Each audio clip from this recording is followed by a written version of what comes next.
Hi everyone, welcome to digital GK classes. तो ये अभी तक की बहुत बड़ी खबर है। एक बार फिर से सीटेट प्राथमिक से बीएड को बाहर करने के लिए रिट जो है फाइल कर दिया गया है। सारी डिटेल अभी आपको थोड़ी देर में सब कुछ मैं दिखाकर बताने वाली हूँ। पूरा वीडियो ध्यान से देखना। अगर आप सच में प्राथमिक शिक्षक भर्ती में बैठना चाहते हैं तो ये वीडियो आपके लिए काफ़ी इंपॉर्टेंट है, क्योंकि इसका इंपैक्ट आपको भी पता है आने वाली भर्तियों पर पड़ेगा। तो पूरा वीडियो देखिएगा। प्लीज़ चैनल को सब्सक्राइब करके वीडियो को लाइक कर दे, क्योंकि जैसे ही कोई भी इन्फॉर्मेशन आती है सबसे पहले मैं आपको अपने चैनल के माध्यम से बताती हूँ। तो देखिए, जैसा कि आपको पता है, अगर मैं आपको बताना चाहूँ, नए शिक्षा आयोग से भी रिलेटेड जो चीज़ें इन्फॉर्मेशन आई वो भी मैं आपको बताने वाली हूँ। ये अभी तक की इसलिए बड़ी खबर है क्योंकि आपको पता है कि ये मुद्दा काफ़ी समय से चल रहा है, बीएड वर्सेस बीटीसी। सबसे पहला ये मुद्दा जो है स्टार्ट हुआ, अगर मैं आपके नॉलेज के लिए बताना चाहूँ, तो राजस्थान से स्टार्ट हुआ। राजस्थान से जो है बीएड को प्राथमिक से बाहर करने के लिए रिट फाइल किया गया, फिर वहाँ से बाहर भी कर दिया गया। फिर क्या हुआ कि उसी के आधार पर उत्तर प्रदेश में भी एक रिट फाइल किया गया। और मैं आपको बताना चाहूँगी, अगर आप किसी भी स्टेट का उठा लो तो सबसे ज़्यादा बीएड एंड बीटीसी आपको करने वाले मिलेंगे, वो भी उत्तर प्रदेश में। तो ये मुद्दा उत्तर प्रदेश के लिए काफ़ी इंपॉर्टेंट है, क्योंकि आपको भी पता है कि जहां पर बीटीसी वाले अभ्यर्थी नहीं होते हैं ज़्यादा, वहां पर बीएड को शामिल किया जाता है। बट यहाँ पर तो संख्या ज़्यादा ही है दोनों का अगर देखा जाए तो जो राजस्थान में बाहर किया गया उसके आधार पर जो है फिर से उत्तर प्रदेश से एक रिट फाइल किया गया। और आपको नाम तो पता ही होगा, प्रतीक मिश्रा। प्रतीक मिश्रा ने ही दोबारा से रिट फाइल किया है सीटेट के लिए। मैं आपको बताना चाहूंगी, अभी मैं आपको दिखाऊंगी भी। तो प्रतीक मिश्रा ने क्या किया कि रिट फाइल किया गया कि राजस्थान के तर्ज पर उन्होंने बोला कि यहाँ से भी यूपी टेट में से बाहर होना चाहिए बीएड को, क्योंकि बीएड जो है वो प्राथमिक के लिए नहीं, जूनियर के लिए है। उसके बाद से क्या हुआ कि यूपी टेट का आपका पेपर हुआ, यूपी टेट का रिजल्ट आया, और यूपी टेट के रिजल्ट के बाद आपके मार्कशीट के नीचे ही लिखा था कि बीएड जो डिग्री धारक हैं उनका जो है वो जारी नहीं होगा। और तब से लेकर अभी तक ना तो यूपी टेट हुआ, ना ही यूपी टेट का आपको अपने सेंटर से मिला होगा जो ओरिजिनल आता है। रिजल्ट में भी आपने देखा होगा, पूरा सब्जेक्ट का रिजल्ट नहीं, बस नंबर दिया गया था और नीचे पूरा लिखा हुआ था कि बीएड की वजह से अभी जो है जारी नहीं किया जाएगा। इतनी कहानी आपको पता है। फिर से ये मुद्दा जो है आपको पता है कि बीएड वाले भी तो चुप नहीं बैठेंगे। फिर बीएड वालों में देवेश मिश्रा ने सुप्रीम कोर्ट के माध्यम से जो है रिट फाइल किया और ये बोला कि देखिए, जो सीटेट चाहे यूपी टेट हो चाहे कोई भी एग्जाम हो, उसमें प्राथमिक में बीएड भी होगा। क्यों? क्योंकि एनसीटी की गाइडलाइंस की वजह से। आप सभी को पता है एनसीटी की गाइडलाइंस, उस पर मैं डिटेल में नहीं बताना चाहूंगी क्योंकि फिर वीडियो काफ़ी लंबा हो जाएगा। तो उन्होंने ये तर्ज दिया। अब ये सुप्रीम कोर्ट में चल रहा था। सुप्रीम कोर्ट में 12 जनवरी को जो है ऑर्डर रिजर्व कर लिया गया है और आज जो है आपको पता है ये डेट कितनी हो गई, अभी तक नहीं आया है। फिलहाल ये तो आ ही जाएगा। तो ये जो मामला है बहुत काफ़ी पेचीदा है, क्योंकि कभी सीटेट से बाहर करने के लिए, कभी यूपी टेट से बाहर करने के लिए प्राथमिक शिक्षक भर्ती तो आ नहीं रही है। ये बीएड और बीटीसी की लड़ाई की वजह से कहीं बहुत जगह स्टेट में जो है भर्तियां रुकी हुई हैं। इस वजह से कोई भर्ती नहीं निकाल रहा है कि कहीं भर्ती कोर्ट में ना चला जाए। तो सीटेट के साथ भी यही हुआ है। सीटेट में भी जो प्राथमिक भरे थे, जो बीएड जो डिग्री धारक हैं, बीएड लोगों ने भी अप्लाई किया। आपको ही पता है सीटेट में जो प्राथमिक वाला होता है उसमें बीएड की भी संख्या काफ़ी ज़्यादा होती है। तो इन लोगों ने भी अप्लाई किया है। इनका रिजल्ट तो आ चुका है, आपको पता है, बट जो ओरिजिनल सर्टिफिकेट आता है ना, जिसके बेस पे आपको नौकरी मिलती है, वो जारी नहीं किया जाएगा बीएड जो डिग्री धारक हैं उनका। तो चलिए, अब मैं आपको पूरा डिटेल में मैंने आपको समझा दिया सो दैट आपको ओवरव्यू समझ में आ जाए। अब मैं आपको दिखाती हूँ ये सारी चीज़ें, कहानी कैसे स्टार्ट हुई। जैसा कि आप यहाँ पर देख सकते हैं, आप यहां पर देखो, लिखा है इलाहाबाद हाई कोर्ट ने केंद्रीय माध्यमिक शिक्षा बोर्ड सीबीएसई के केंद्रीय शिक्षक पात्रता परीक्षा सीटी प्राथमिक स्तर 2022 में शामिल बीएड डिग्री धारकों के परिणाम जारी करने पर रोक लगा दी है।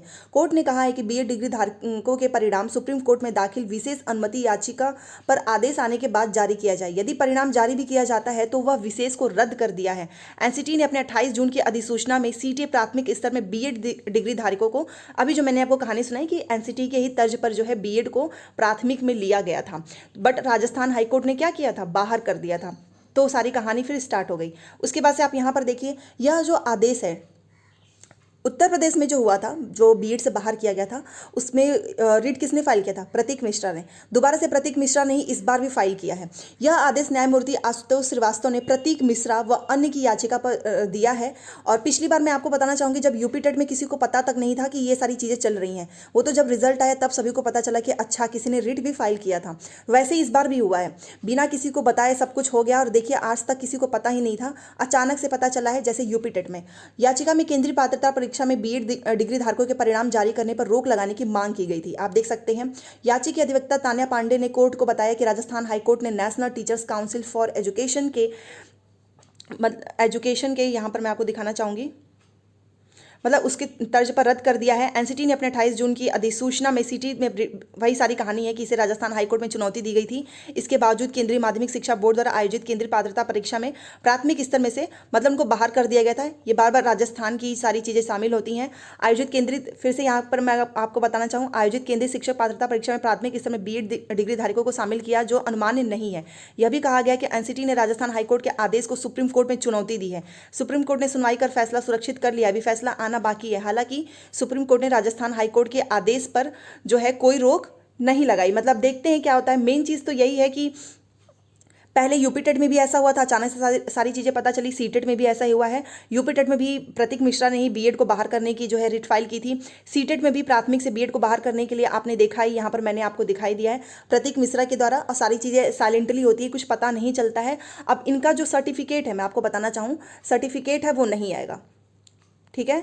क्योंकि अगर जब तक, क्योंकि आपको पता है यूपी टेट का भी रोक लगाया गया है, अभी सुप्रीम कोर्ट का फैसला नहीं है। अब सारी चीज़ें आपको तभी पता चलेंगी सुप्रीम कोर्ट के आदेश के बाद ही अब सारी चीज़ें सही होंगी। क्योंकि आप देख ही रहे हैं यहाँ पर कभी किसी को बाहर किया जाता है, कभी किसी को बाहर, और इस वजह से प्राथमिक शिक्षक भर्ती भी लटकी हुई है, ठीक है। क्योंकि सीटेट एक ऐसा एग्जाम है जो कि सेंट्रल होता है, और सीटेट का सर्टिफिकेट बहुत से लोग जो है सीटेट इसलिए पास करना चाहते हैं ताकि वो दूसरे स्टेट में भी अप्लाई कर सकें।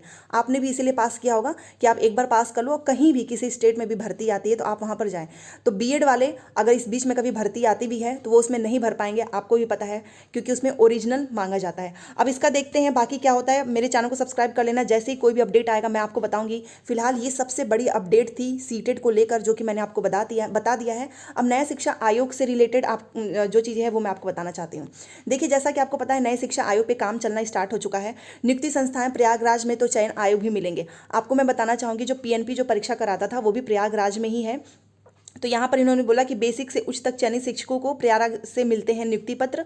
नया चयन आयोग प्रयागराज में बनाने को युवा मंच ने मुख्यमंत्री को किया ट्वीट कि आप जो नया चयन आयोग है वो प्रयागराज में ही बनवाइए। उच्च स्तरीय बैठक में बेसिक से उच्च शिक्षण संस्थानों तक में शिक्षकों की भर्ती नए गठित हो रहे उत्तर प्रदेश राज्य शिक्षा सेवा चयन आयोग से कराने के मुख्यमंत्री योगी आदित्यनाथ के निर्देश के बाद हलचल तेज हो गई है।